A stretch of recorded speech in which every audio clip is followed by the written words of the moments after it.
Hi, Kimi! Another day, another project! And finally, natapos na po namin ang aming Andas project.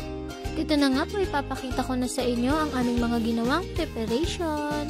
At syempre, ang ating first step, magmamasilya tayo using Boysen Spot Putty. At ayan na po ang kalalabasan niya kapag namasilyahan na natin lahat ng mga dugtungan at pamakuan. And next step, gagamit po tayo ng sanding paper.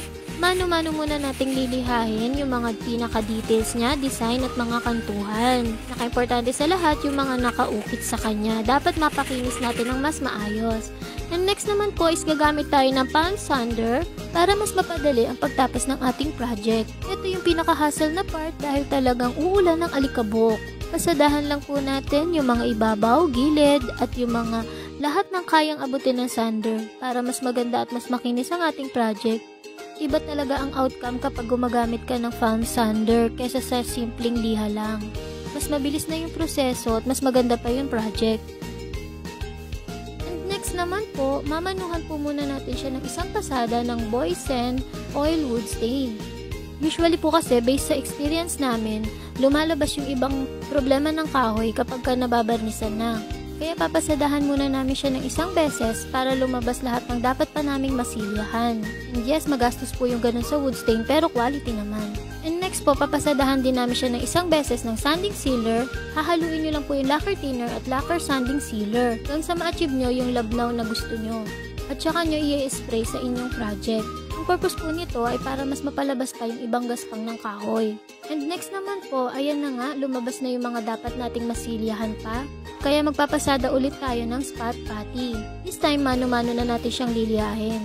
Pag okay na, nasatisfy na tayo, papasadahan na natin siya ulit ng Boysen Oil Wood Stain. After po nyan, patutuyuin lang natin. Next, gagamit ulit tayo ng sanding sealer na hinaluan natin ng lacquer thinner. Sprayan lang natin ulit yung ating buong project. Tapos pag natuyo na, papasadahan lang ulit natin ng liha.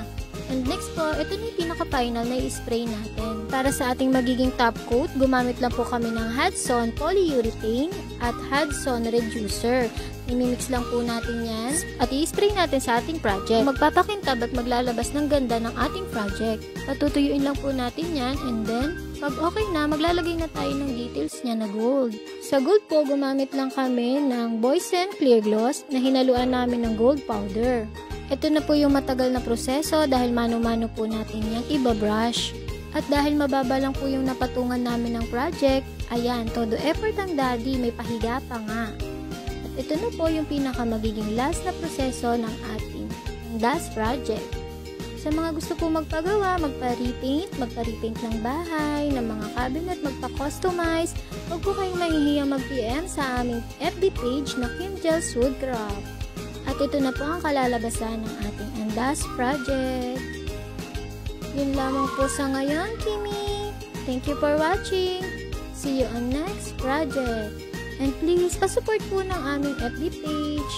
Pa-follow lang po ng aming FB page na Kim Gels Woodcraft with Mami Isa's Vlog. Thank you again, Kimi!